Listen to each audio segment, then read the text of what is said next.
Bonjour à tous. Nous commençons cette revue des titres avec le journal L'Observateur qui nous annonce à sa une du jour qu'à Touba, un meurtre a été commis. Il s'agit d'une adolescente de 15 ans qui a été poignardée par son copain. À l'annonce de la grossesse, ce dernier lui a asséné un coup de couteau fatal. Le meurtrier a tenté de dissimuler le corps dans un réservoir d'eau. Et en politique, Sonko, un politique, a découvert la prise de conscience tardive et la massification à tout prix. Yewwi ouvre le feu sur le régime de Bignona et la hausse des denrées de première nécessité en vue de la fête de la Tabaski. Est aussi à la une du journal L'Observateur les mises en garde du directeur du commerce qui dit que tout commerçant pris en train de faire de la pure spéculation sera sanctionné. Et Libération qui revient sur les terribles révélations de l'enquête à l'issue du meurtre de Ndeye Diop tué par son ex-petit copain à Touba. Depuis le 3 juillet à 11h, le corps sans vie était mis dans un sac et caché au fond d'un fût en plastique.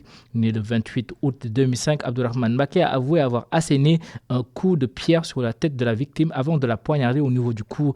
Ndeye Diop a dit au meurtrier présumé avec qui elle a rompu récemment qu'il était l'auteur de sa grossesse avant une altercation suite aux dénégations du mis en cause. Et le journal LAS nous parle de politique ce matin avec Macky Sall qui recrute la quasi-totalité des candidats des dernières élections locales au département de Keur Massar. Et Walf Quotidien aussi nous parle du parti au pouvoir, l'APR, qui déblaye le chemin pour un troisième mandat de son leader. Et Enquête se pose une question avec la retraite de Moustapha Niasse. Va-t-on vers la dislocation de l'Alliance des forces de progrès avec Alioune Sarr et Malick Diop qui pour remplacer Moustapha Niasse à l'issue du prochain congrès de l'AFP? Zatombaye qui dit que Moustapha Niasse est un homme politique qui ne sera jamais à la retraite. Et Moussa Diaw, enseignant-chercheur en sciences politiques à l'UGB, de déclarer que le congrès pourrait conduire à d'éventuelles dissidences et révoltes. Vox Populi aussi parle de politique avec cette fois la coalition Yewwi Askan Wi qui se réveille à Ziguinchor et repart à l'assaut. Khalifa Sall qui déclare que désormais ils vont rendre coup sur coup et ne vont rien laisser passer. Et le patron de conciergerie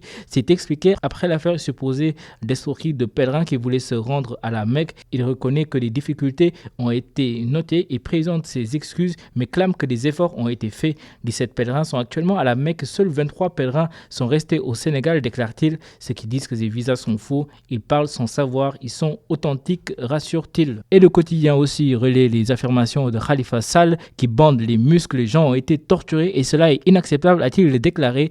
Nous avons gagné les élections, ce régime est vomi selon Khalifa Sall. Le mandat relaie les mises en garde de Reporters sans frontières en vue des prochaines élections législatives et les menaces qui pèsent contre les journalistes sénégalais en cette période de campagne électorale. Tribune aussi parle de cette période de campagne électorale qui débute ce dimanche avec des gros risques d'affrontement entre nervis. Et le journal Les Échos relaie une affaire d'attaque à main armée. Cela s'est passé à Wakhinane Nimzatt. Des gangsters armés et encagoulés attaquent la base du projet BRT. C'est vers 3h du matin qu'ils ont fait irruption sur les lieux, neutralisé les vigiles, ligoté l'un d'eux avant de se diriger vers la comptabilité où une énorme somme d'argent a été déposée la veille. N'ayant rien trouvé, ils les détroussent, les agents tirent en l'air, volent un pick-up et disparaissent. La thèse du complot interne agitée. En sport, Stade met à sa une la photo de Sadio Mané qui a eu une interview hier reprise par le quotidien. Sadio Mané se lâche, il dit qu'à la CAN, il était prêt à y laisser sa vie. Mes débuts en équipe nationale étaient difficiles, déclare l'enfant de Bali. J'ai senti le déclic après l'élimination par la Gambie en 2008, déclare Sadio Mané. Et le journal Stade aussi se pose une autre question. Pape Matar Sarr peut-il réussir à Tottenham, son nouveau club? Pour rappel, il a été prêté à Metz l'an dernier après son transfert vers le club londonien. Et 2 joueurs sénégalais risquent de quitter leur club. Il s'agit d'Abdou Diallo et Idrissa Gana Gueye, selon le journal Record.